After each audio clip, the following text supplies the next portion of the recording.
한 번쯤 이런 얘기 들어본 적이 있을 겁니다. 칭찬은 고래도 춤추게 한다. 이 말을 좀 누군가를 통해서 가끔가다 들었을 겁니다. 보니까 그게 외국 사람이 두 사람이 쓴 그 책 이름이 지금 한글 번역을 해서 나온 책 이름이 바로 이 말이라고 그래요. 칭찬은 고래도 춤추게 한다. 그 뜻은 칭찬은 3톤이나 되는 고래도 조련사에 의해서 춤추게 만든다는 뜻이거든요. 그만큼 칭찬은 중요하다, 칭찬은 필요하다, 이런 뜻이겠죠. 그런데 이제 우리 현실은 칭찬보다 그 반대의 차가운 판단을 주고받는 것이 더 많은 현실 속에 우리는 지금 살고 있습니다. 칭찬보다 차가운 판단, 냉정한 판단, 내지는 부정적 판단을 우리는 더 많이 갖게 되죠. 좀 더 우리가 자세히 말하자면 우리는 5가지 판단 속에 살아가고 있다는 것입니다. 5가지 판단이 뭐냐면 남이 나를 판단하는 것, 내가 또 남을 판단하는 것, 내가 나를 판단하는 것, 주님이 나를 판단하시는 것, 주님이 나와 관계된 자들을 판단하시는 것, 이 5가지가 우리가 살아가는 믿는 자 속에 이 5가지 판단이 지금 작동하고 있다는 거죠.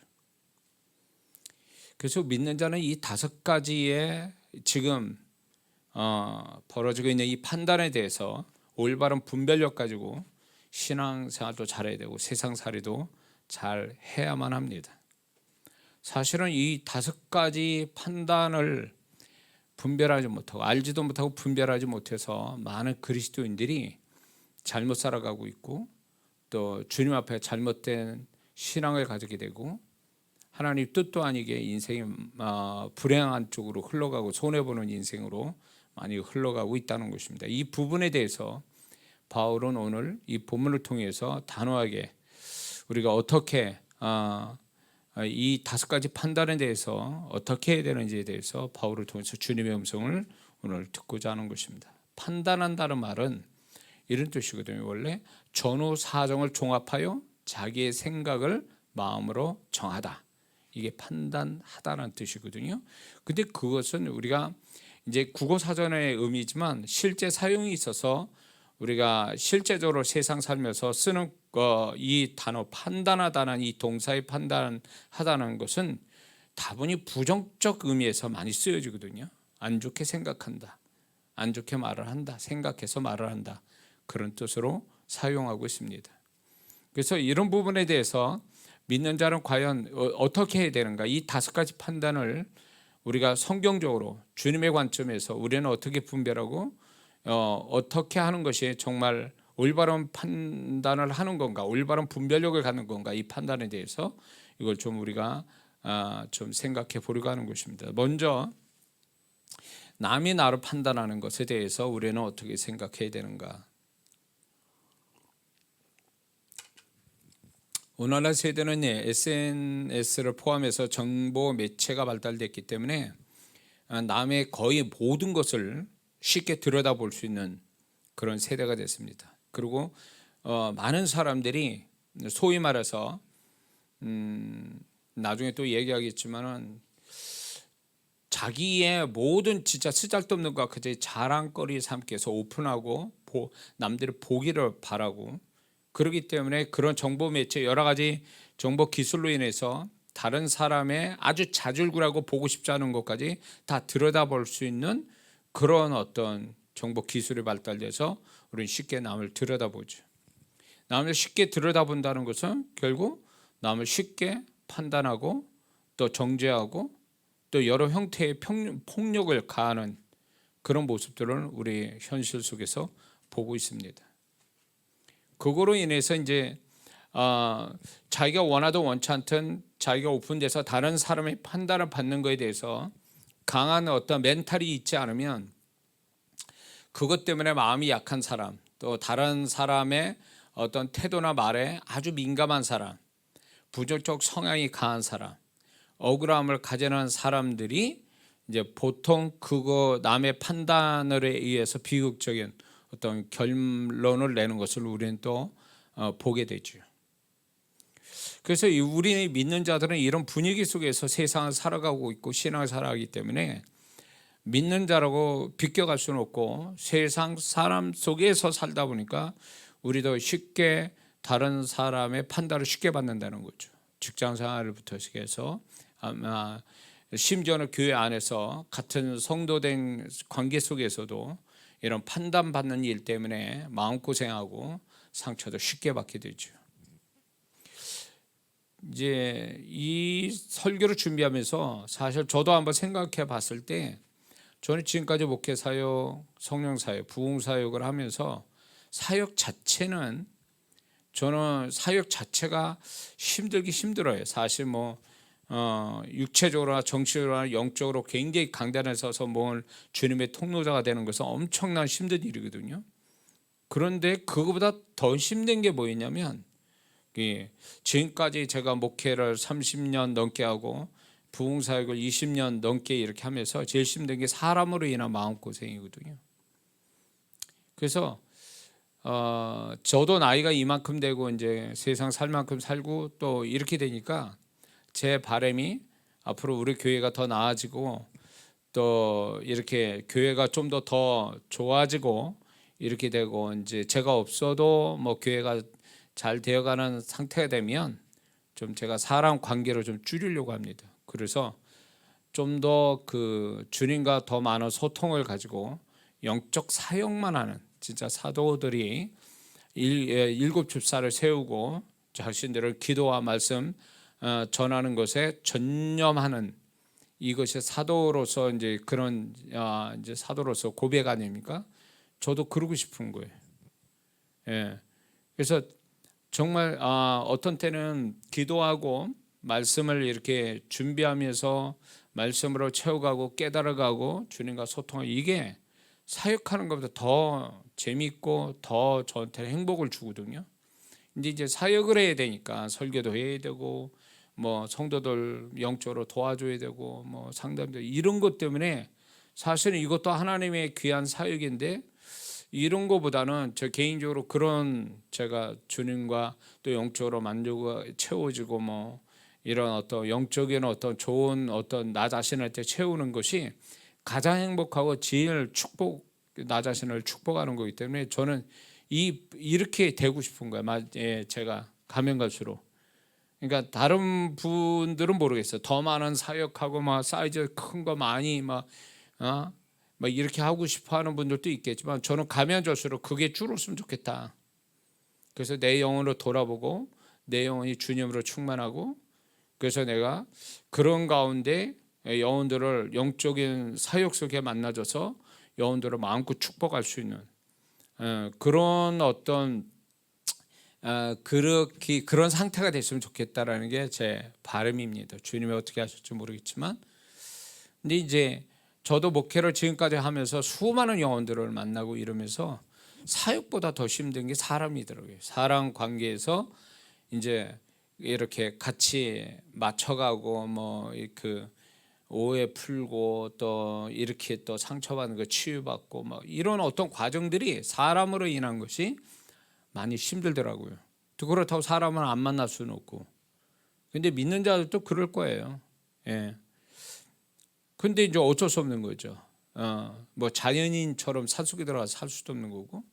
그러니까 세상에 하나님이 주어진 세상 속에 우리가 살아갈 것들이 있고 거기에 사명이 있는데 우리는 그렇게 살아가려면 마땅히 다른 사람들이 나를 판단하는 거 좋게 보든 안 좋게 보든 간에 그 특히 또 안 좋게 보는 것들에 대해서 우리가 그런 것들에 대해서 무조건 상처받아서 진짜 사람이 진짜 정신적으로 타격받고 정신적인 불구자가 되어 가면 안 되겠죠.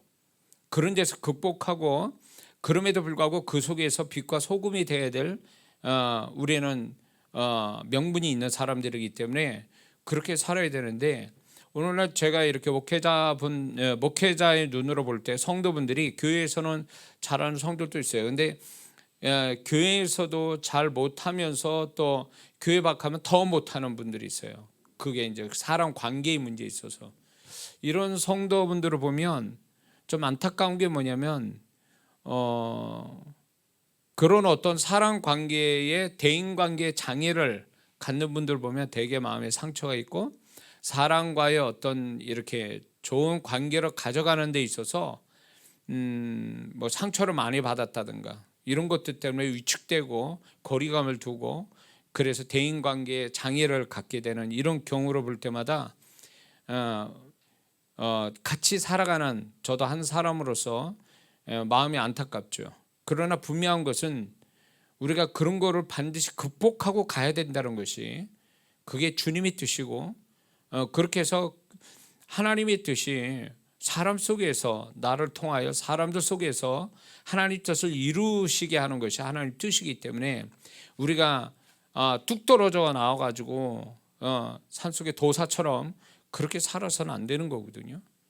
상처가 있다 할지라도 상처를 받는다 할지라도 그런 남의 판단을 받는 것에 대해서 두려움과 또 슬픔도 있고 상처가 있다 할지라도 그런 것 때문에 이렇게 물러서서 구경하듯이 갈 수는 없는 거고 어떻게든지 부딪혀서 이런 어떤 사람에게서 승리하고 사람 속에서 나를 향한 하나님의 뜻을 또 이루고 또 영향력을 발휘하는 것이 믿는 자의 모습이면 우리는 반드시 남이 나를 판단하는 것에 대해서 분명한 이게 상처받았다, 내가 괴롭다, 슬프다 차원을 그런 개념으로 감정적으로 볼 게 아니라 이거를 어떻게 해석을 해야 되느냐, 이 부분은 나는 하나님께서 내가 어떻게 이런 부분에 대해서 남이 나를 판단하는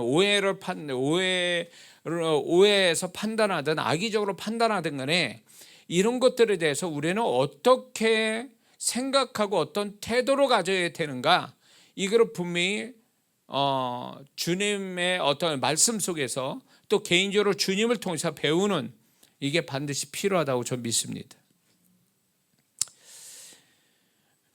이런 것들이 바로 되어 있지 않기 때문에 많은 성도분들이 이런 게 있어요. 교회에서 은혜 받고 뭐 잘 이렇게 하다가도 어떤 이런 어떤 남이 나를 오해하든 악의적으로 판단하는 부정적 판단하는 것 때문에 본인 또 이렇게 상처받지만 마음으로 죄짓고 입술로 죄짓고 더 나아가서 이제 신앙사를 병들고 존재와 삶의 어떤 신앙의 수준들이 떨어지는 이런 것들은 결코 하나님 뜻이 아니기 때문에 우리는 분명히 이 부분을 좀 짚고 넘어가자는 거죠.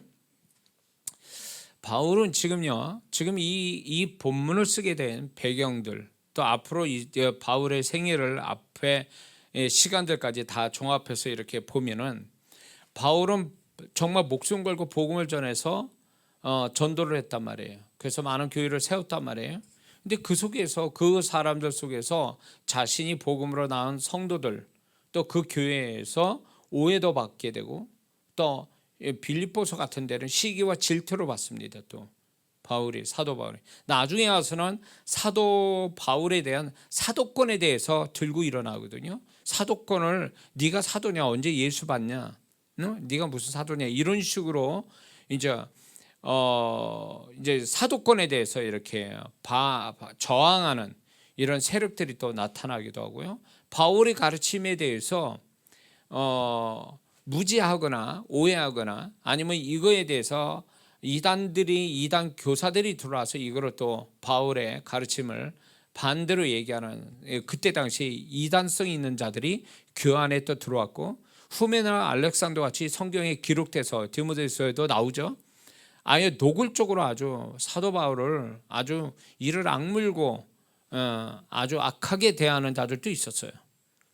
그러니까 사도 바울이 아무리 좋은 의도 가지고 목숨을 가지고 복음을 전한다 할지라도 그리고 자신이 복음을 안 성도들이고 교회인데도 불구하고 이런 상황들을 겪으면서 사역을 하고 있는 거거든요. 사도 바울의 이 상황 자체가.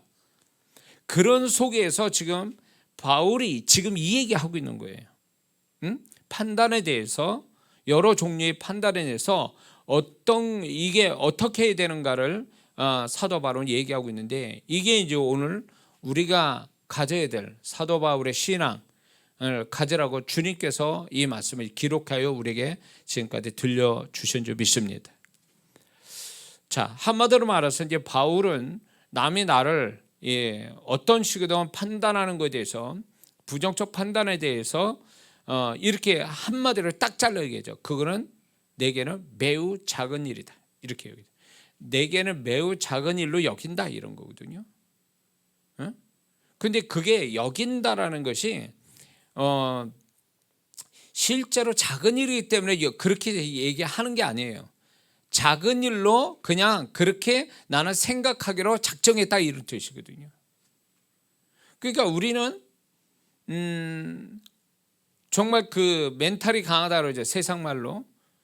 그리고 긍정적 심령이 큰 사람들이 아무리 큰 일을 해도 자기한테 뭐 어마어마한 이런 얘기를 해도 그런 것들을 작게 스스로 축소시키는 그런 어떤 마음을 가지고 상대하기 때문에 덜 상처받고, 그리고 그런 걸 쉽게 극복하거든요.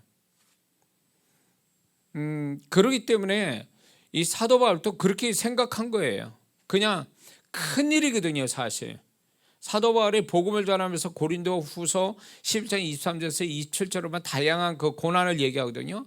그 고난만큼의 괴로움을 주는 게 바로 이거거든요. 믿었던 사람, 애쓰고 힘쓰고 눈물로 가르쳤던 자들, 이런 자들이 헛소리하는 거, 그리고 사도 바울에 대해서 존재와 신앙에 대해서 가르친 가르침에 대해서도 의심을 하게 되는 이런 상황이면 다른 사람 같으면 벌써 포기했죠.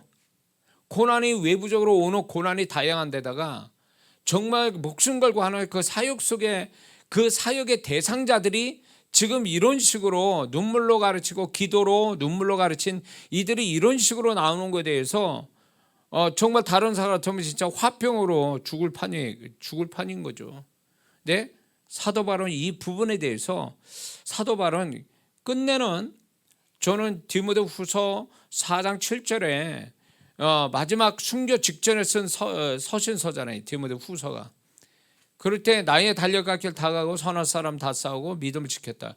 이 말이 그냥 쉬운 게 아니에요. 이런 과정들 앞뒤로 막 진짜 그 외부적으로 내부적으로 막 이렇게 어디 하나 기댈 데 없고 숨 쉴 데 없을 만큼의 그런 어떤 막 그런 상황 속에 사도 바울이 사역을 20년 넘게 사역을 하면서 마치는 그 순간까지 왔을 때 그는 결코 포기하지 않고 이렇게 주님 앞에 당당히 그 고백을 했을 때 하나님께서 그게 맞다라고 해서 기록해 놓으신 거잖아요.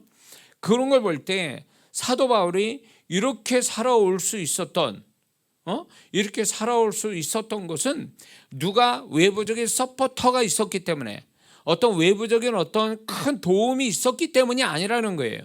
그거는 이 사도 바울 내면 안에서 주님과 함께 살면서 사도 바울이 정말로 이 모든 것들을 하나님 보시기에 하나님이 진짜 박수 쳐주실 만한 생각을 가지고 살았다는 거예요. 그 생각을 바울만 갖고 있기에는 아까우니까 하나님이 서신서를 그분이 인정하신 그분의 뜻이 맞다라고 해서 성경으로 기록해 놓은 거잖아요. 지금 보존돼서 우리까지 온 거잖아요. 바울 서신이 언제 바울이 나 하나님 말씀 전합니다 이러면서 서신 썼겠습니까?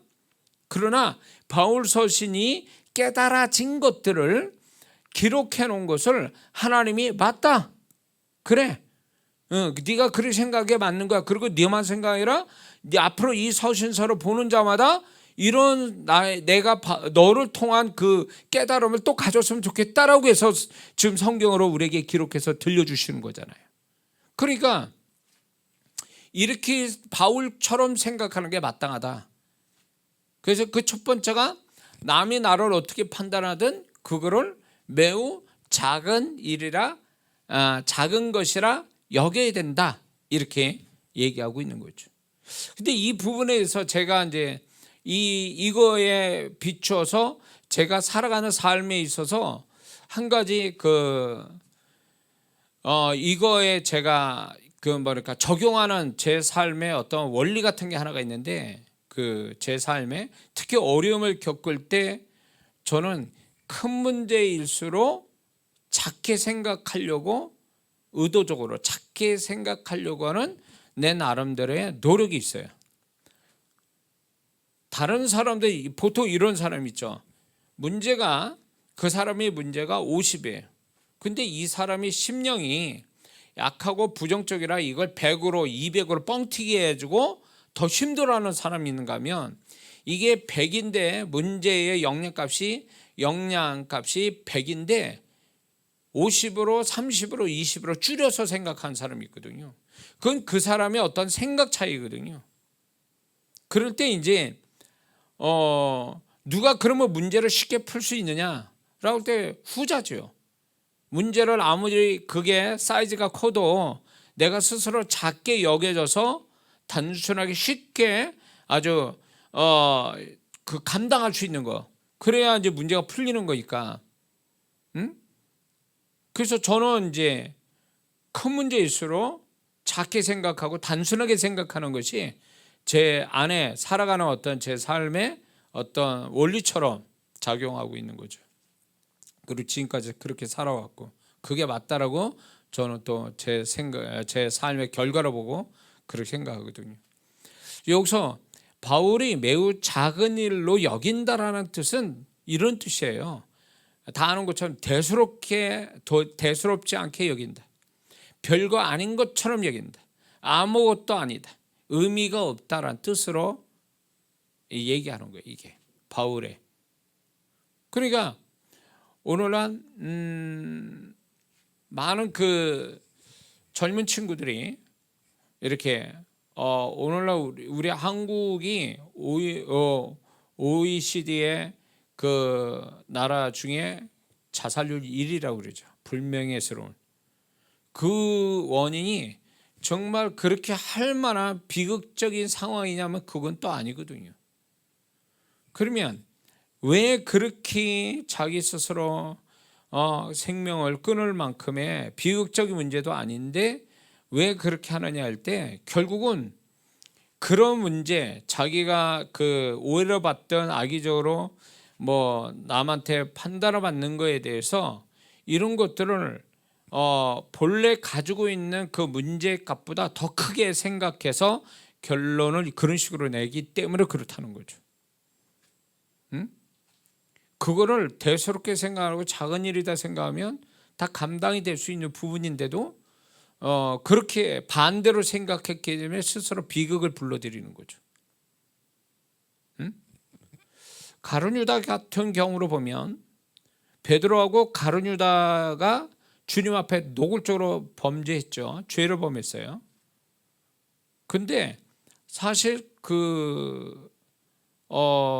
어떻게 보면 주님 앞에 정말 그 주님의 마음에 못을 박은 자는 또 베드로라고 생각해요. 왜냐하면 대놓고 주님을 부인한 자 있으니까. 주님 보는 데서, 들리는 데서, 가까운 데서. 그런데 이렇게 보면은 둘 다 잘못을 했는데도 베드로는 결국은 다시금 그는 또 재기할 수 있는 하나님의 또 은혜를 입죠. 근데 가룟 유다는 스스로 목숨을 끊죠. 어떻게 보면 가룟 유다도 충분히 그런 부분에 대해서 주님 앞에 용서를 구하고 자기의 잘못을 인정하고 그랬으면 아마 살 길이 있었을 텐데 이 가룟 유다는 그걸 어마어마하게 더 엄청나게 생각을 했던 거죠. 양심이 걸렸던 뭐든 간에 엄청나게 생각을 했기 때문에 결국 그런 자기 스스로가 비극으로 끝내는 이것은 저는 보면서 많은 사람들이 자기가 처해져 있는 위기 문제들을 너무 크게 과장하기 때문에 결국은 하나님이 베풀어 주신 은혜나 손길도 보지 못하고 결국 그 문제가 크게 생각하는 바람에 결국은 하나님 또 원치 않는 결과들을 스스로 갖게 된다는 거죠. 그래서 우리가 남이 나를 판단하는 것에 대해서 어떤 형태든 뭐 말로 판단하든 아니면 여러 가지 아주 불쾌한 도구를 사용해서 판단을 하든 폭력을 통해서 여러 형태로 폭력하든 나를 판단하든 간에 그 판단하는 것에 대해서 실제로 그것이 나한테 손해가 왔고 마음의 상처가 왔고 두려움이 왔고 여러 가지 왔다 할지라도 이 바울처럼 그거는 내게는 굉장히 사소한 일이야, 작은 일이야, 별거 아니야 라고 생각하는 것이 하나님의 뜻이다 라는 걸 지금 하나님은 바울을 통해서 우리에게 말씀을 전하고 있는 줄 믿습니다. 별거 아니다. 그렇다면 바울이 어떻게 그렇게 할 수 있었을까? 왜 그거를 작은 일이라고 여기는 그 마음은 어디서 나온 걸까? 어떻게 그렇게 할 수 있었을까? 할 때에 그거는 이제 제가 깨달아지는 것이 첫 번째는 바울은 자기 자신의 자존심이나 감정적으로 상대하지 않았기 때문에 그렇다는 거죠. 자존심이 강하거나 감정이 풍성한 사람은 남이 자기에 대해서 오해를 하든 합당한 판단을 하든 간에 그런 거에 막 열받죠. 그런 것들이 더 크게 작용을 한다는 거예요. 그냥 소위 말해서 더군다나 또 이제 좀 낮은 자존감을 갖고 있는 사람, 자존심이 강한 사람, 또 감정적인 사람한테 이렇게 할 때 제가 이제 그런 사람을 이제 보게 되는데 이 사람한테 도움되라고 정말 진짜 남들이 얘기 안 하는 얘기를 딱 해줘도 그게 바른 말이고 주님의 음성인데도 기분 나빠하고 상처받았다고 하는 사람도 있어요. 그래서 초창기 때 제가 목회도 그렇고 이제 부흥사회하면서 아무리 내가 주님의 음성이라도 이거 못 받아들이고 오히려 이거를 거꾸로 상처받았다고 하는 사람한테는 이런 주님의 음성을 전할 필요가 없겠다라는 생각 그때 가졌어요. 그래서 많은 어떻게 보면 많은 그리스도인들이 하나님이 그 사람에게 감당할 만큼만 허락하셨는데도 불구하고 그걸 감당하지 못하는 것은 결국 그 사람의 내적인 어떤 그 문제가 있다는 거죠.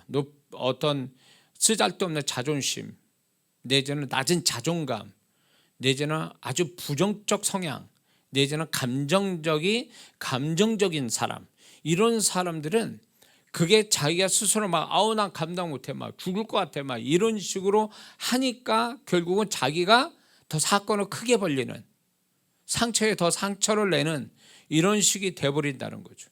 이거는 결국 하나님이 원하는 것이 절도 아니라는 거죠. 이거는 결국은 하나님이 남이 나를 판단하는 것을 하나님께서 결국 합력과 선을 이루시려고 하는 것들에 대해서 이런 것들은 선으로 유익하게 돌아오는 게 아니라 이 사람한테 불행으로 가고 손해로 가고 피해로 가고 상처로 가고 이런 식으로 가버릴 경향이 많다라는 거예요. 어쩌면 바울이 만약에 이런 자존심이 강하고 낮은 자존감의 부정적 성향과 감성이 풍성해서 사람이었다면 아마 제가 볼 땐 사역 중간에 끝났을지도 몰라요. 중간에 죽을 수도 있어요.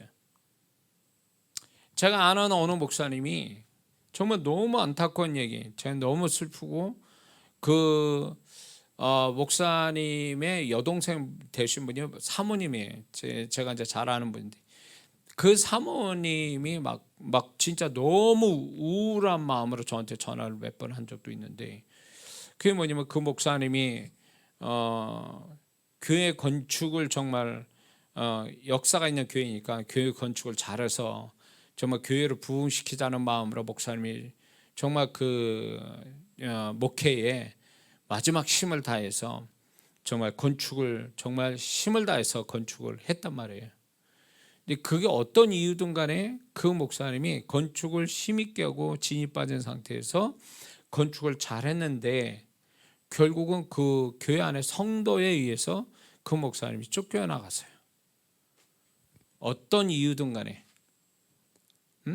근데 그 목사님이 그 충격으로 인해서 정신이 치매 걸린 사람처럼 되어버렸어요. 멀쩡했던 분이. 충격이 너무 컸던 거예요. 이분이. 그러니까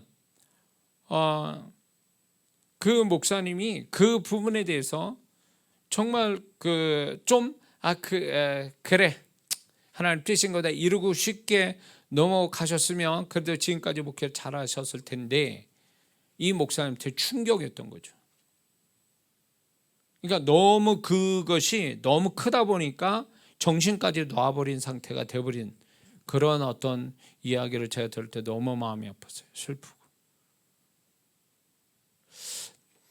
우리가 문제가 100으로 왔다 그래서 100으로 충격을 받는 게 그게 맞다라고 봅니까? 그게 정말 그게 그런 식으로 문제가 100이면 내가 100의 충격을 다 받아야 되는 게 그게 맞는 거는 결코 아니라고 봅니다. 하나님도 오늘 이 본문을 통해서 바울을 통해서 얘기하시는 것도 만약에 바울이 가지고 있는 외적인 내적인 교회 안에 교회 바깥에 이런 문제에 대해서 바울이 이걸 작은 일로 여기지 않았다면 바울은 벌써 죽었어요. 어떻게 살아요? 못 살지. 그게 어마어마한 무게로 와서 충격을 주고 있는데 그걸 어떻게 감당해요? 그런데 감당할 수 있었던 비결이 지금부터 쭉 나올 건데 감당할 수 있었던 거는 바울이 결국 그거예요. 그건 내게 작은 일이야. 이렇게 생각한 거죠. 이게 굉장히 중요한 태도라는 거예요. 우리가. 그러니까 저도 이 바울에게서 배운 거거든요. 하나님이 이 말씀을 통해서 큰 거일수록 내게 부정적인 것이 큰 거일수록 작게 생각하는 거. 그게 날 살리는 거거든요. 근데 그 종전에 얘기한 그 목사님은 충격 그대로 다 받아버린 거예요. 그러니까 그 목사님이 살기 위해서라도 그걸 작게 생각했어야 되는 별거 아닌 것처럼 생각하셔야 되는 건데 그 충격을 다 받고 거기다 아주 배나 받으셔서 목회를 더 이상 못하는 그런 지경까지 가시게 된 거죠. 그런 걸 보면 참 너무 안타깝고 예수 믿는 사람이 내가 가지고 있는 남이 어떻게 하는 거에 대해서 충격을 100으로 받았다서 내가 100으로 충격을 그대로 받는다는 것은 결코 그거는 옳지 못하다. 지혜는 아니다라는 거죠. 줄이면 줄여야지 그걸 사이즈 그대로 받는다든가 아니면 더 크게 받는 것은 그건 어떻게 보면 불행한 일이다. 자기 자신한테. 하나님은 그걸 바라시지 않는다라는 거죠. 그래서 바울은 어떤 자존심, 어떤 감정 이런 걸 가지고 상대하지 않았기 때문에 그걸 작은 일로 여길 수 있었다라는 거죠. 말로만이 아니라 실제로 그랬던 거예요. 그러니까 마지막 순간까지 포기하지 않고 멈추지 않고 끝끝내 달려갈 길 다 가고 선한 싸움 다 싸우고 믿음을 지킬 수 있는 바울이 됐었던 거거든요. 그러니까 우리는 이런 식으로 저 사람 때문에 저 사람이 나한테 어떻게 해서 나는 못합니다. 교회 생활도 못하겠고 그럴 때 설령 그 사람이 지금 내가 신앙생활 못하게 방해를 걸고 상처 주고 힘들게 했다고 해서 그래서 내가 교회 생활 못합니다. 예배 못 나와요. 교회 나가렵니다. 라고 할 때 과연 그것이 하나님 앞에도 통할 수 있는 얘기냐는 거예요. 근데 많은 어떻게 보면 안타까운 성도분들이 이런 식으로 자기의 그런 정당성 나는 문제가 없다. 저 사람이 나를 문제로 만들어서 나는 이렇게 할 수밖에 없다라고 하는 그 태도는 어떻게 보면 인간적인 측면에서 저 사람 저러는 거 이해가 돼. 이렇게 얘기할 수 있어요.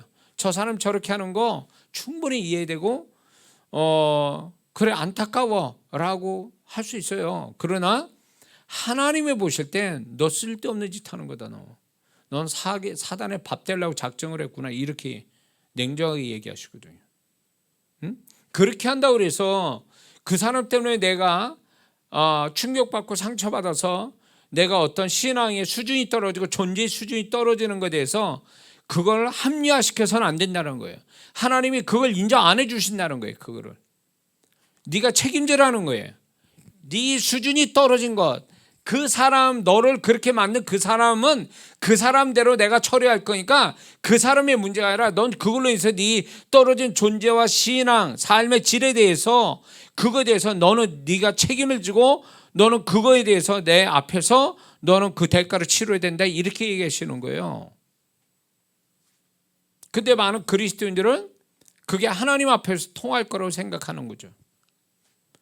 그렇게 하니까 하나님이 원하지도 않는 태도를 수준 낮은 존재와 신앙의 모습을 보이다가 사단의 밥 되는 거죠. 또 하나의 그런 식으로 해서 결국은 또 하나의 문제를 또 만들어내는 거죠. 그것 때문에 수준 떨어진 존재와 신앙과 삶의 질이 결국은 또 하나의 새로운 문제를 또 발생시키는 거예요. 그거는 그 문제를 결국 자기가 만든 거예요. 다른 사람이 나를 판단하고 잘못해서 내가 상처받고 이래서 잠시 잠깐 존재와 신앙의 수준이 떨어지는 건 그 사람 책임을 물을 거라고요, 하나님이. 그러나 그런 걸 통해서 내가 잘 극복하지 못하는 상태에서 내가 그런 수준 떨어진 것 때문에 문제가 발생된다면 그거는 이제 내 문제가 되는 거예요. 이건 내가 책임지는 문제가 되는 거죠. 그러면 하나님은 이거는 분명히 네 책임이다. 네가 그런 수준 떨어진 것 때문에 대가를 받는 거야 라고 얘기하시는 거예요. 그럴 때 합리의 그런 걸 가지고 핑계대고 변명될 수는 없다는 거야, 하나님 앞에. 그래서 바울처럼 그렇게 남이 나를 판단하는 것에 실제로 그것이 바울이 이런 것들이 결국은요 사역을 못하게 만들고 비난하게 만들고 그거를 무시하게 만들고 저하하게 만들고 그리고 이 바울을 거부하게 만드는 요소가 됐던 거예요. 그럼에도 불구하고 바울은 굳건히 그런 것들에 대해서 지지 않고 끝까지 자기가 하나님이 주시는 사역들을 잘 해나가고 있었다라는 거예요. 그럼에도 불구하고 그게 작아지면 작아진 대로 이쪽이 안 되면 저쪽으로 와서 예수님도 그랬잖아요. 이 동네에서 안 되면 저 동네로, 여기서 전도가 안 되면 저쪽 동네로, 그렇게 해서 하나님 사역을 이루었다는 거죠. 믿는 자가 그렇게 하기를 주님이 원하시는 거예요. 결코 우리가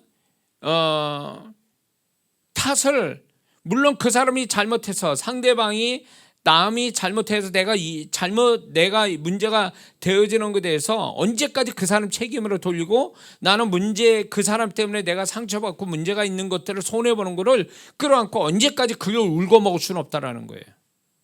잠깐은 그럴 수 있어요. 잠깐 동안은 하나님 저 사람 때문에 내가 이렇게 됐습니다라고 얘기는 할 수 있어도 계속 그런 식으로 하나님께 얘기하고 그 자세로 계속 간다면 하나님 인정 안 한다는 거죠. 그건 하나님의 뜻이 아니라는 거예요. 바울이라고 처음부터 그런 어떤 여러 가지 형태의 그런 고난이나 고통이나 또 다른 내가 낳은 그 복음으로 낳은 자들, 그렇지 않는 자들, 믿는 자 속에서 그런 걸 당할 때 바울이 그게 처음에 예수님도 아닌데 그걸 다 수용이 됐을까요? 전 수용이 안 됐을 거라고 봐요. 수용이 안 됐지만은 그게 차츰차츰 그것이 시간이 지나가면서 정리를 하면서 바울은 이렇게 하기로 마음 먹었다 이런 거예요. 그러니까 이게 감당이 된 거지. 내가 결정을 안 해놓으면요, 저 사람이 나한테 100으로 나를 힘들게 했어. 그러면서 계속 곱씹고 계속 그걸 해가지고 그걸 스스로 200으로 만들고 300으로 만들고 이렇게 해서 자기를 스스로 괴롭히는 거죠. 바울은 물론 충격이 100 정도 왔었겠죠. 그러나 그런 것들을 계속 생각하면서 그거를 아예 압축시켜버려서 작게 만들어버리는 그 사고 체계를 가지고 있었던 거예요. 근데 그 체계가 여러 가지 요인으로 인해서 바울은 이렇게 작게 만들 수 있는 능력을 갖게 된 거예요. 그게 믿는 자로서 당연히 그렇게 사는 게 맞는 거다라고 해서 주님이 우리에게 얘기하시는 거죠. 뭔 말인지 이해가 되시죠? 그럼 바울이 이제 두 번째 어떻게 그렇게 그런 일들을 매우 작은 일로 여겼을까? 두 번째는 자기 의가 없기 때문에 그래요. 자기 의. 다시 말해서 내가 자신이 다른 사람보다 무언가 낫다, 다르다, 내지는 나는 오류가 없다, 무오하다, 이런 특별한 생각을 바울은 가지지 않았기 때문에 그걸 매우 작은 일로 여길 수 있었다라는 거죠. 이게 무슨 얘기냐면 자기가 뭔가 이렇게 나는 하나도 문제 없는데 저 사람이 나한테 뭐 뒷까네 오해하네 막 이러면 열받죠. 나는 잘못이 없는데 이런 거에 대해서 막 열받죠. 원래부터 잘못이 있는 사람이 잘못을 지적하면 이게 조금이라도 수용해서 기분 나쁘다 수용은 되거든요. 근데 나는 문제가 없어.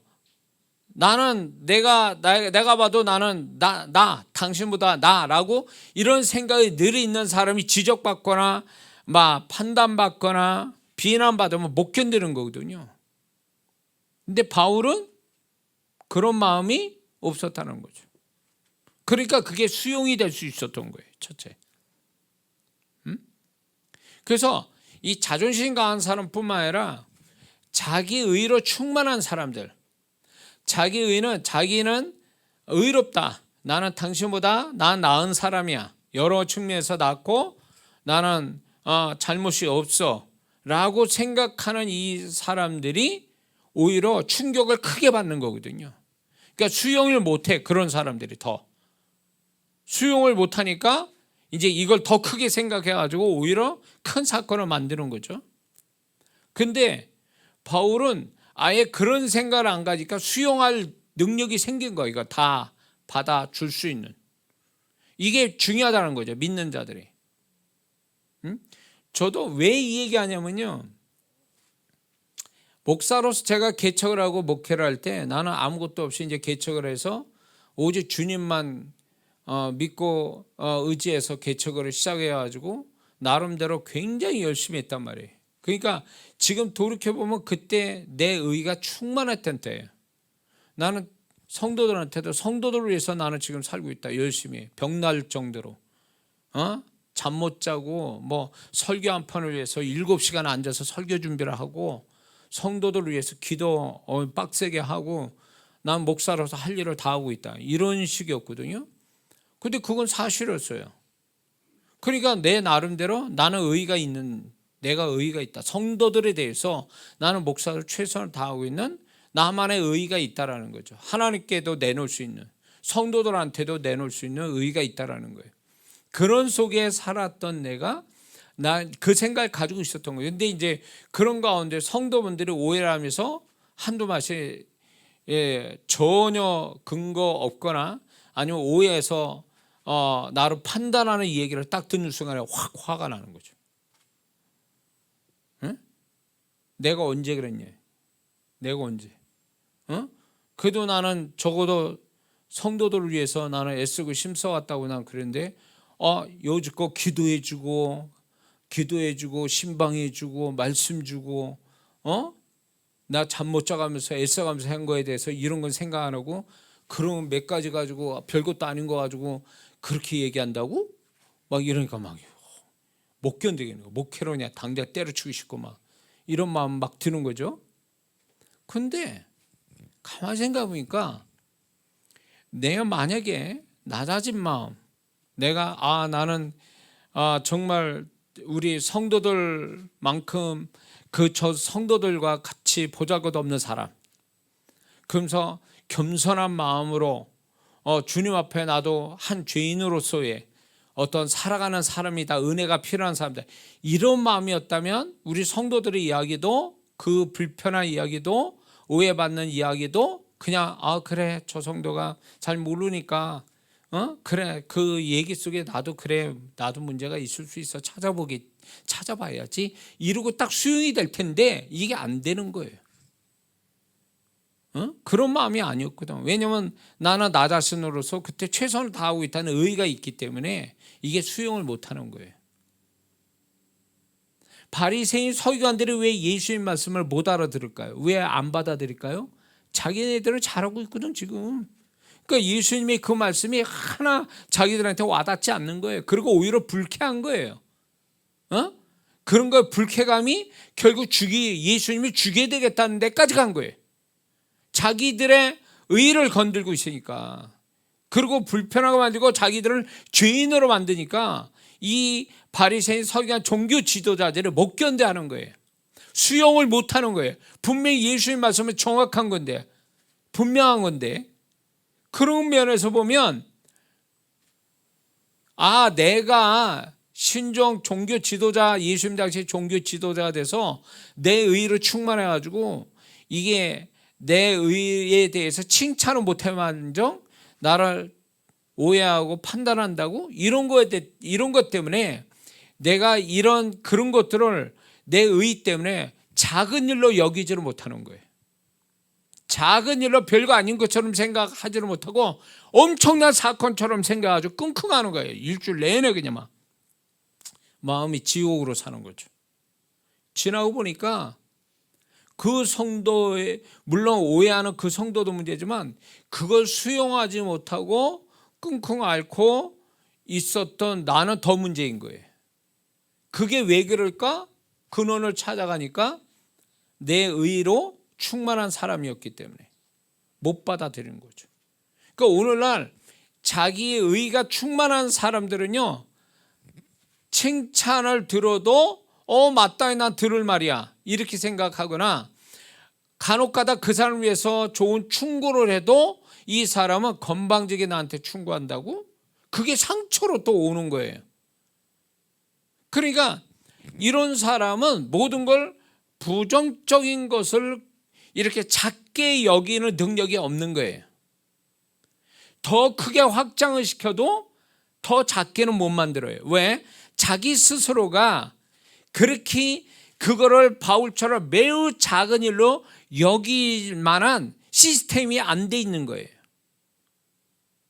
자기의 낮은 자존감, 자존심, 부정적 성향, 부정적 감정 이런 것들이 지금 매우 작은 일로 만들지 못하고 있는 내 안에 장애물, 나 자신의 장애물이 있는 거예요.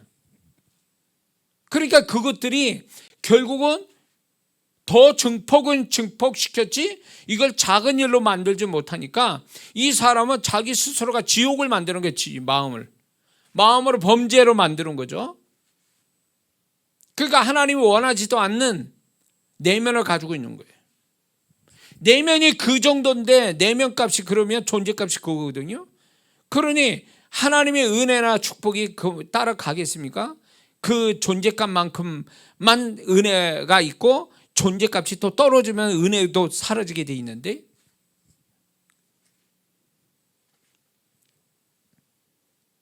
그래서 우리는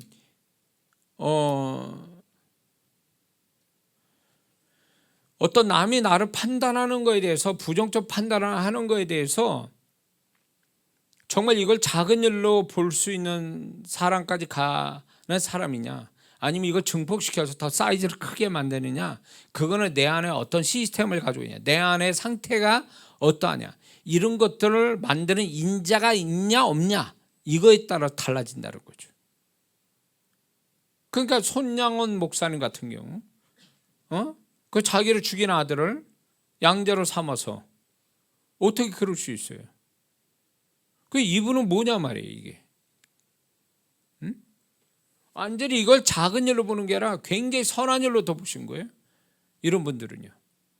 그러니까 이게 객관적으로 보다 비극적이고 엄청난 충격적인 일인데도 불구하고 당한 그분의 마음은 그분의 마음 자체가 사랑으로 충만한 마음이었기 때문에 수용이 다 되는 거죠. 그게 수용이 되고 그거를 또 역으로 긍정으로 더 바꾸는 그런 마음을 갖고 있으니까 그 일이 벌어지고 그렇게 알 수 있었던 거거든요. 그러니까 결국 믿는 자는 결국 외부가 지옥 같더라도 그걸 다 수용해서 내 안이 천국이면 지옥 같은 환경도 내가 내 안에 천국으로 그걸 계속 누리고 살 수 있는 사람이 되는 거거든요. 근데 바깥은 천국인데 내 마음이 지옥이야. 그러면 환경도 지옥으로 만들 수 있는 거죠. 내 마음 상태에 따라서 그렇게 만들어 버리는 거죠.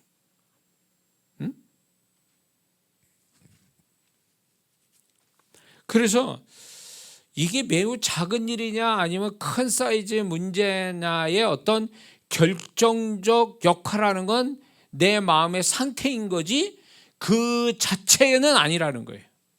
바깥에 나를 판단하는 그 문제 자체가 결정권을 가진 게 아니라 내가 그걸 어떻게 크게 할 거냐 작게 할 건가는 내가 결정권을 가지고 있다는 거예요. 그래서 내가 어떻게 결정하느냐에 따라 그게 양상이 달라지는 거죠. 근데 바울은 엄청난 외부 내부에서 막 엄청난 이렇게 이런 상태를 가지고 있음에도 불구하고 바울은 달려갈 길 다 갔다라는 거예요. 선한 싸움 다 쌌다는 거, 포기도 안 하고 이겼다라는 거지. 다 어떻게 그럴 수 있을까? 이런 마음이었기 때문에, 이렇게 생각할 수 있었기 때문에, 이런 감정이 아니라 이렇게 생각하기로 결정했기 때문에 이게 가능했다는 얘기죠. 그러니까 되는 대로 상황이 벌어지는 대로 나는 그걸 그대로 접수해서 그걸 그대로 받아들이겠다라는 게 아니라, 그거를 나쁜 거는 결국은 내 안에서 그거를 나는 어떻게든지 축소시키는 어떤 생각을 가지고 살았기 때문에 감당이 됐던 거죠. 그러니까 내 안에서 다시금 이게 조립이 되는 거예요. 바깥에 있는 게 내 안에 들어와서, 이 바깥은 100이라도 내 안에 들어오면 넌 20밖에 안 돼. 내 안에서 내가 이걸 만들어낸다고. 그러면서 이제 20으로 확 만들어낼 수 있는 능력, 내적인 능력, 이게 크리스찬의 굉장한 능력이라는 거죠. 내면의 능력. 할렐루야. 바울이 또 어떻게 이렇게 될 수 있었을까 할 때, 그들이 악의적으로 고의적으로 판단하고 있다는 걸 알고 있었기 때문에 그래요. 악의적으로 고의적으로 바울을 그렇게 판단하고 있는 거거든요. 그런 거에 대해서 바울은 원래 뭐 저렇게 생각하고 있는 거니까, 그들은 의도적으로 악의적으로 판단하고 있는 것에 대해서 아예 그렇게 인정을 하고 있었던 거예요. 그게 옳지 못하다는 것을 그걸 받아들일 만한 가치가 아니다라는 것을 바울은 이미 아주 설정해 놨기 때문에 그게 타격을 받지 않을 수 있다라는 거죠. 근데 우리는 악의적으로 고의적으로 막 이렇게 나를 판단하는 거에 대해서, 왜 저 인간이 저렇게 하지, 막 그 사람을 막 열받는 그 자체가 결국은 같이 똑같은 사람 되고 휘말려 버린 그 페이스에 말려서 오히려 더 범죄하게 되고 상처를 크게 만들고 문제를 증폭시키는 원인이 되는 거거든요. 그런데 바울은 그런 사람들이니까 이렇게 딱 그 사람의 수준으로 그렇게 정해놓으니까 그게 굉장히 작은 일로 보이는 거예요. 대단하게 안 보여요. 원래 그런 사람들이니까. 이게 굉장히 중요한 거거든요. 저 사람들은 원래 그런 사람들이야. 그렇게 되면은 우리가 마음이 오히려 그것이 왜 저럴까가 아니라 그럴 수밖에 없는 인간이야, 뭐 이렇게 돼버리면 오히려 마음이 편하고 수용할 수가 있게 되는 거죠. 왜 그럴까가 아니라 그럴 수도 있지, 뭐 인간이 원래 그런 건데, 뭐 이렇게 되면 훨씬 더 수용하는 폭이 넓어지고 깊어지니까 그게 작은 일처럼 돼버리는 거예요. 근데 왜 그러지? 막 그거로 막 의문점을 갖고 자꾸 그렇게 해버리면 결국 못 받아들이게 되면 결국 그게 이제 자기한테 엄청난 고통으로 다가오는 거죠. 수용을 못한다라는 것은 결국 소위 말해서 사이즈를 크게 만든 거죠. 그게 사이즈가 원래 큰 게 아니라 내가 받아들이는 거를 사이즈를 원래 크게 받아들이려고 하는 나의 잘못된 태도가 문제인 거예요. 좋은 거는 증폭시키되 나쁜 거는 축소시키는 게 이게 크리스찬의 내적인 능력이 돼야 된다는 거죠. 큰 거는 증폭시키고 나쁜 거는 축소시키는 이 능력. 자, 바울이 또 왜 그렇게 할 수 있을까? 매우 작은 일로 여길 수 있는 것은 사람의 판단은 죄성으로 언제나 정확하지 않고 언제나 유동성이 있다는 걸 알고 있기 때문에 그렇습니다. 이 바울이 그들이 어떤 생각 가지고 얘기를 하든 자기를 판단하든 간에 그게 정확하지 않다라는 것을 이미 알고 있는 거예요. 그건 정확한 게 아니다. 그리고 그들의 판단은 언제든지 바뀔 수 있다. 라는 거에 대해서 이거를 아예 이제 공식처럼 생각하고 있었던 거죠. 그러니까 그런 거에 대해서 정확하지 않은 것에 반응할 필요가 없다. 그래서 매우 작은 일로 여긴다 이렇게 생각하는 거죠. 그거는 또 다른 의미에서 이런 거예요. 바울이 이렇게 생각할 수 있는 건 하나님의 판단과 다르다는 것을 이미 알았기 때문에 그런 거예요. 하나님은 그렇게 생각 안 한다. 나에 대해서 그렇게 생각하지 않는다는 걸 나는 이미 알고 있다. 그렇기 때문에 너희들의 생각이 잘못 생각하고 정확한 것이 아니다라고 바울은 이미 선명하게 그걸 알고 있었던 사람인 거죠. 그러니까 바울은 이제 그 사람들의 판단에 대해서 그게 올바르지 못하고 정확하지 않고 온전하지 못하다는 것을 알기 때문에 결코 거기다 마음 쓸 필요는 없다. 그리고 시간이 가면 갈수록 또 생각이 또 바뀔 수도 있다. 이런 것들은 바울은 이미 알고 있고 그 생각에서 이제 작은 일로 여겼던 거죠. 그리고 더 이 바울이 이제 5절의 후반절에 그거죠. 하나님의 판단이라는 것이 조만간 나타나기 때문에 그들이 맞나 내가 맞는가에 대해서 하나님이 정확하게 객관적으로 판단하실 날이 온다. 이 생각이 굉장히 강한 거예요. 바울은요. 저는 이 부분에 대해서 여러분들도 이 부분에 대해서 이 확신을 가지고 살았으면 좋겠다는 생각 들어요. 자, 내 말이 맞냐 당신 말이 맞냐 이걸 말싸움으로 하는 게 아니라 말싸움을 끝내고 하나님이 이 부분에 대해서 맞냐 틀리냐를 반드시 나중에 객관적으로 드러내신다라는 이 사실을 우리가 믿는다면 굳이 남이 나를 판단하는 것에 대해서 억울하거나 상처를 받을 필요도 없다. 왜냐하면 언젠가는 그 누구 말이 맞는지를 하나님이 가려내시기 때문에 이게 언젠가는 그분이 판단을 가려내신다라는 이 부분에 대해서 확신을 가지고 살았기 때문에 그는 지금 그들의 말이 틀리는 거고 그들의 말이 온전치 못한 것에 귀담아 들을 필요도 없고 나는 그들에게 대꾸할 필요도 없다라는 뜻으로 얘기하고 있는 거예요. 그래서 저는 이제 이렇게 이 방법을 저도 많이 쓰는 편인데 이제 그런 충돌이 나는 경우가 있어요. 뭐 목회자 간 아니면 성도 간에 이런 부분에 충돌이 날 때 말로 제가 이제 얘기를 합니다. 그러나 그것이 끝없는 말싸움이 되고 말의 논리로 갈 때는 그거는 이미 의미가 없다 보는 거예요. 그리고 끝내자고 직접 얘기하던가 아니면 이제 더 이상 얘기를 안 합니다. 그리고 누구 말이 맞는지는 하나님 가려달라고 기도를 반드시 하거든요. 그러면 그 말이 누구 말이 맞는지를 하나님이 시간에 드러내세요. 다 알 수 있도록 드러내세요. 저는 이걸 너무 많이 경험했어요. 그러니까 어떤 때는 내가 그 사람의 말에 논리 못 이길 때도 있고 그 사람의 말이 워낙 힘이 있어서 내가 말이 약해가지고 내가 지는 것처럼 보일 때도 있고 이렇지만 내가 하나님 앞에 보실 때 떳떳하고 이럴 때에 하나님은 하는 마지막 히든 카드 내가 쓰는 카드가 바로 그거예요. 하나님 이제 판단해 주세요. 이거를 판단해 주세요. 하나님이 뭐라냐면 하나님의 백성을 판단하신다는 말씀이 있거든요.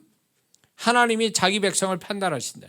하나님이 판단을 분명히 하시는데 이거를 내가 걸어놓으면 하나님 나를 판단해 주세요. 지금 나와 저 사람과의 지금 이 부분에 대해서 누가 말이 맞는지를 현실적으로 하나님 판단해서 드러내게 해주세요. 이걸 마지막으로 제가 거는 거거든요. 이게 세상 말로 말하면 대법원까지 가는 이게 송사를 하는 거예요. 제가. 그러면 하나님은 반드시 하나님의 시간 속에 그걸 드러내게 하시더라고요. 그래서 제가 몇 번 이긴 적이 있거든요. 이 부분에 대해서. 입 다물게 만든. 그때 당시 그 사람들의 말이 나를 이길 것처럼 몇 사람이 되돌아가지고 말의 논리로 막 없는 말을 해가지고 나를 이길 것처럼 했는데 내가 계속 그냥 아니다 사실만 얘기를 했어요. 그리고 더 이상 얘기를 안 했어요.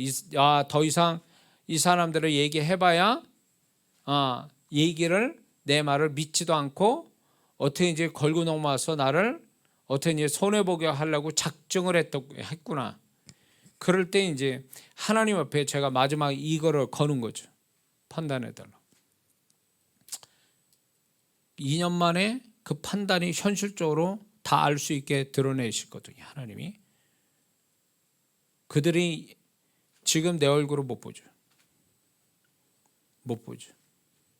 그들의 말을 자기들이 말한 것이 부끄러워지는 거예요. 그리고 내 말이 틀리지 않고 사실이었다는 걸 하나님 또 증명시켰으니까.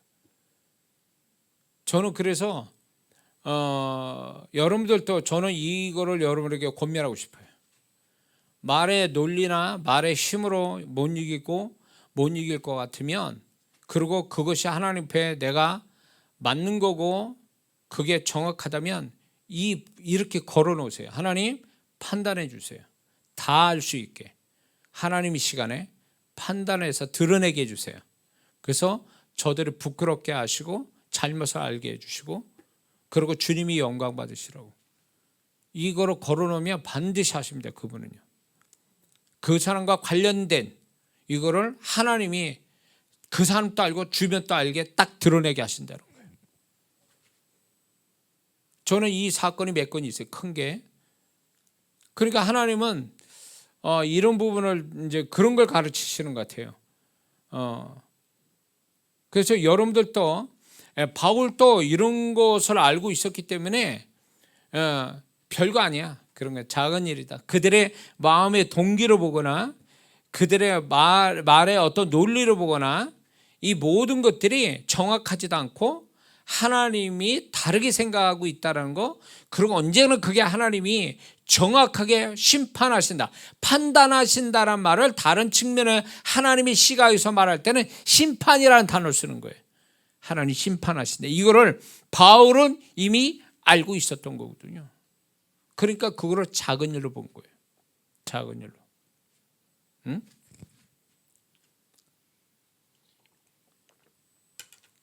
무슨 말인지 아시죠? 자, 그 다음에 이제 바울이 이렇게 매우 작은 일로 여긴 것, 다른 사람 자신을 판단하는 것에 어떻게 그 작은 일로 여겼을까 할 때, 잘못된 일방적 판단으로 바울 자신의 하나님의 사역을 멈추거나 방해하려는 것을 알고 있었기 때문에 그래요. 이들이 하는 목적이 결국은 뭐냐면, 바울을 들이다 까는 이유는 결국 이 바울이 가지고 있는 사역, 그때 당시 유명했고 인기 있고 훌륭했고 이런 사역들이 이거를 방해하고 소위 말해서 이제 흠을 나게 만들려고 하는, 이거를 멈추게 하거나 방해하려고 흠이 내게 하려고 하는 그들의 의도라는 걸 이미 알았거든요. 그러니까 그거를 별거 아닌 것처럼 생각한 거예요. 그거를 뭐 대단하게 그냥 난리칠 일이 아니라는 거죠. 그걸 이미 의도를 아니까, 그들의 어떤 자기 자신을 판단하는 의도가 뭔지를 알았기 때문에 그걸 작은 일로 본 거죠.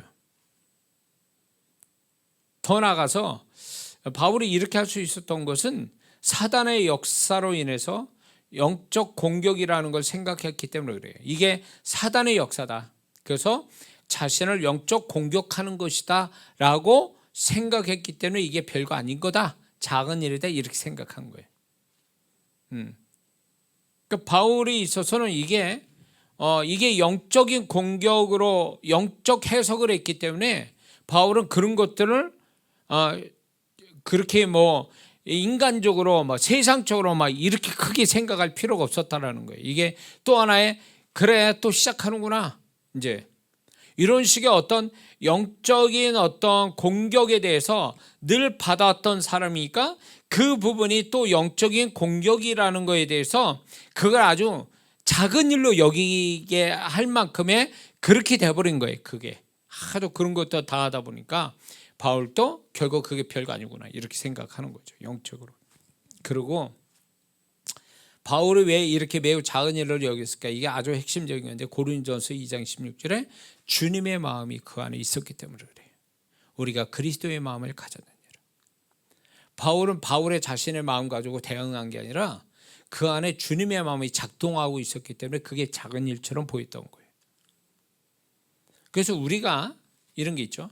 우리가 가지고 있는 여러 가지 살아가면서 문제를 만나고 다른 사람, 특히 사람에 대해서 이런저런 불편한 이런 것들이 있을 때 왜 우리가 수용을 못하냐? 그건 내 마음이기 때문에 수용을 못하는 거예요.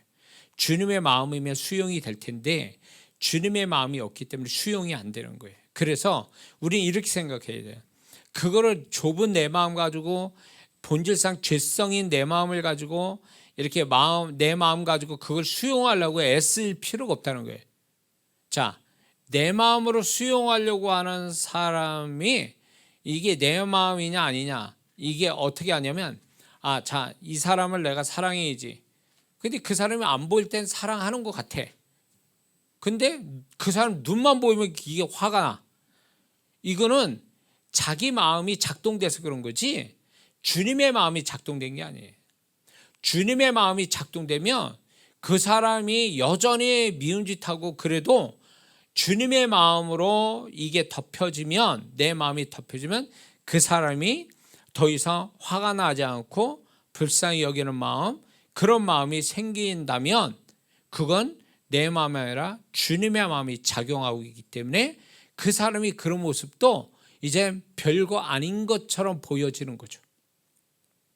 그 정도가 되면 그 사람은 주님의 마음이 작동하고 있는 거예요. 내 마음이 계속 부패한 죄성이 있는 내 마음 가지고 상대하니까 그 사람이 잘하면 내가 용서할 수 있는 것 같은데 좀 잘못하면 과거까지 다 떠올라 가지고 더 화나고 막 이렇게 하는 거는 결국 내 마음으로 그거를 수용하고 이겨보려니까 안 되는 거거든요.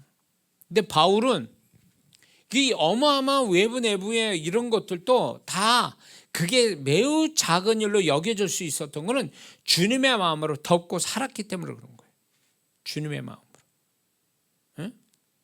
그래서 내 마음으로 안 되면요, 내 마음으로 안 된다고 해서 저 인간은 엄청난 잘못된 사람이라 이렇게 해석할 게 아니라 내 마음으로 안 되면 주님의 마음이 없어서 내가 안 되는구나, 저 사람에 대해서 수용이 안 되는구나, 이렇게 해석해야 맞는 거예요. 저 사람이 어마어마하게 잘못해가지고 나한테 내가 저 사람을 품을 수 없구나 라고 생각하면 잘못이라는 거죠. 우리 인간의 마음이라는 게 부패했다고 그러거든요. 부패한 죄성을 가진 내 마음이 뭐를 껴안을 수 있어요? 자기 자신도 제대로 수용이 안 되는 인간인데 우리 자신들이 어떻게 내 옆에 있는 사람이라도 내가 수용이 다 되냐고, 안 되는 그런 마음을 가지고 있는 사람이 더군다나 악의적으로 고의적으로 나를 판단하고 잘못되게 하는 사람은 어떻게 수용이 되냐고요. 그거는 주님의 마음으로만 가능한 일이에요. 주님의 마음. 그래서 저 사람이 작게 하면 내가 용서할 수 있는데 크게 하면 난 용서 못해. 그 인간적 마음인 거죠. 그러나 그 사람이 아무리 잘못을 해도 내가 용서가 될 수 있는 건 그 내 마음이 아니라 주님의 마음이에요. 그래서 주님의 마음은 추상적 단어가 실제 역사는 그 단어거든요. 실제로 역사하는 능력이라고요. 주님의 마음이라는 이 단어 자체가. 그렇기 때문에 바울 안에는 주님의 마음이 작동됐기 때문에 외부 내부의 어떤 것도 작은 일로 그냥 감당이 되고 넘어간다는 얘기거든요. 주님의 마음이 있기 때문에.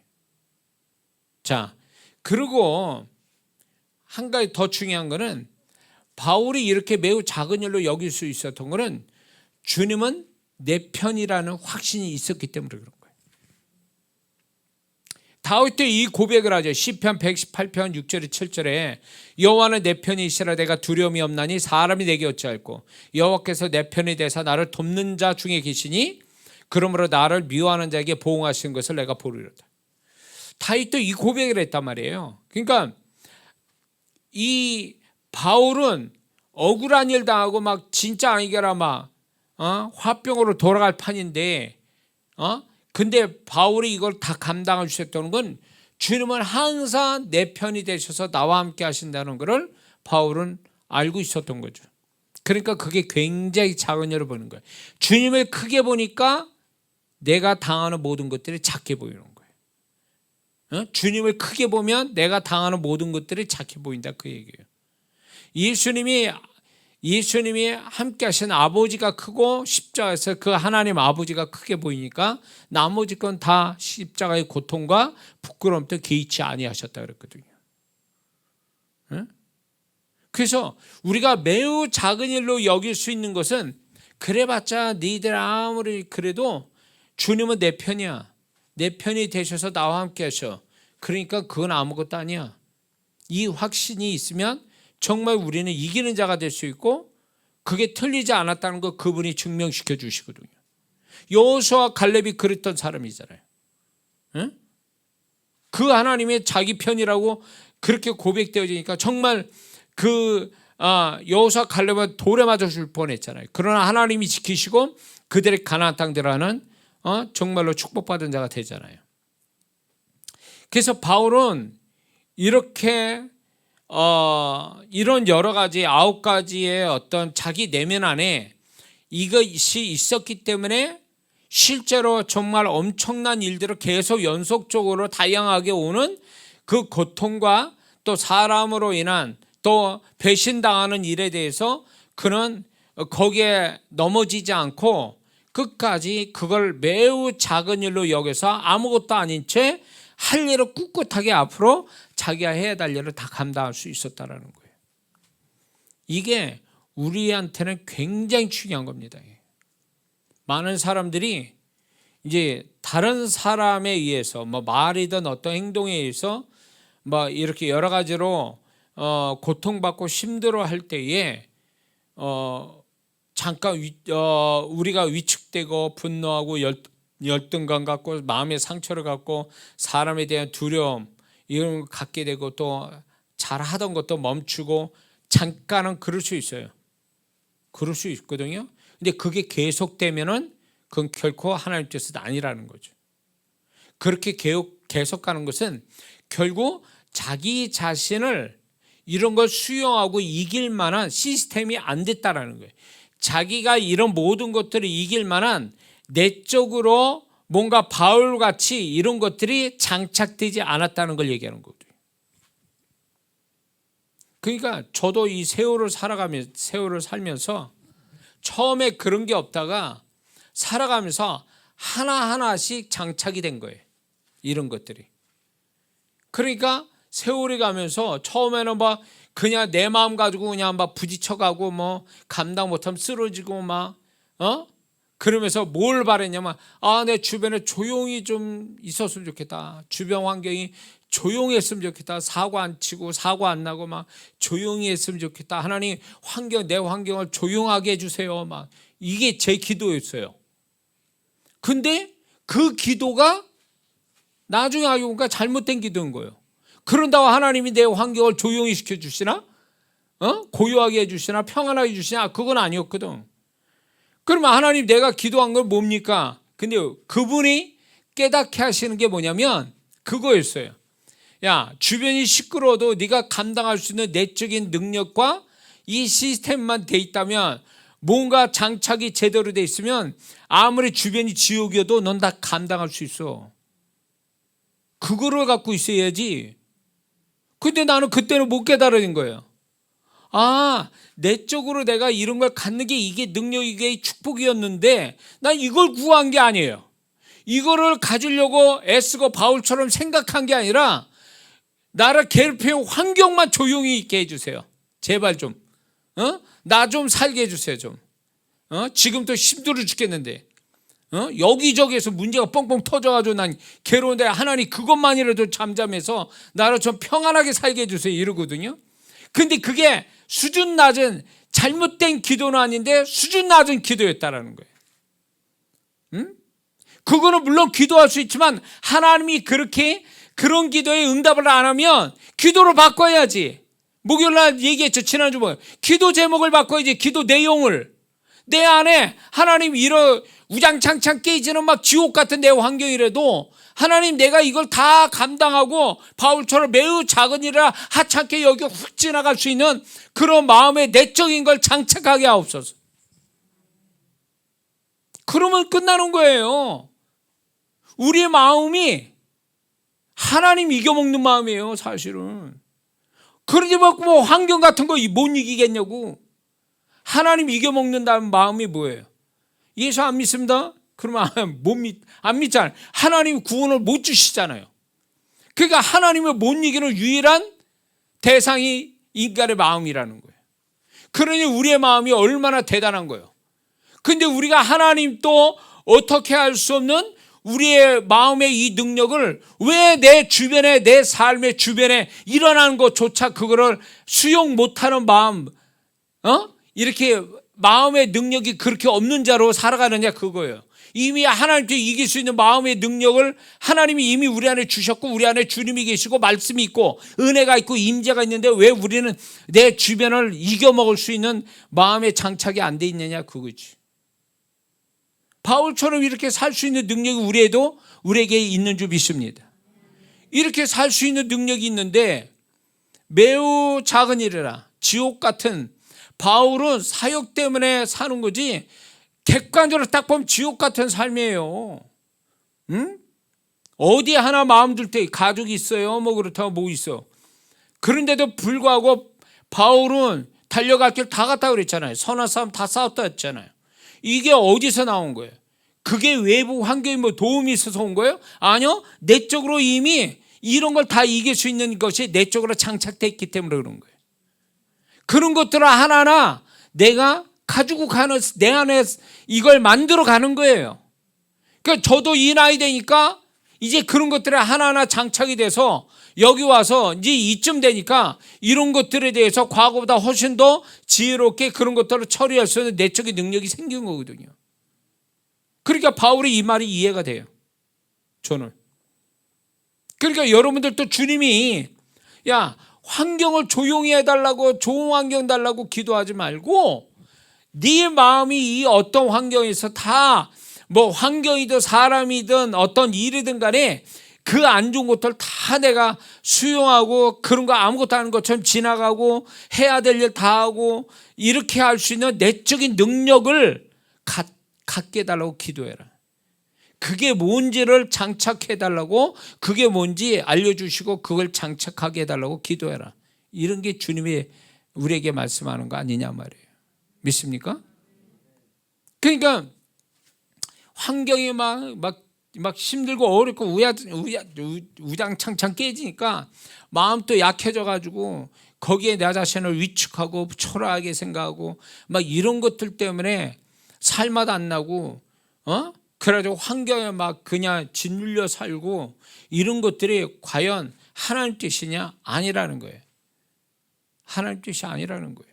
바울처럼 그거 아무것도 아니다라고 하고 훅 지나갈 수 있는, 그래서 내가 해야 될 일을 다 할 수 있는 거, 이런 어떤 환경과 상관없이 내가 할 일을 다 할 수 있는 사람, 그런 사람으로 살아가는 것, 그게 하나님이 우리에게 바라시는 모습인 줄 믿습니다.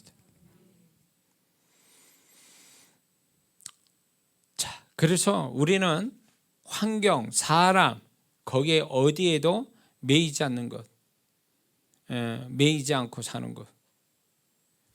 그래서 우리는 정말 그 모든 것들을 사람, 환경 이런 거에 매이지 않고 꿋꿋하게 이겨가며 사는 사람, 하나님 계획대로 그냥 살아가는 사람. 환경이 막 우장창창 깨져도 내 갈 길은 그대로 그 한 길만 계속 진행해 갈 수 있는 사람. 이 사람이 정말 승리하는 그리스도인이 되는 거죠. 우리가 그렇게 살기를 바라시고 바울을 통해서 우리에게 말씀하고 있는 줄 믿습니다. 기도합니다.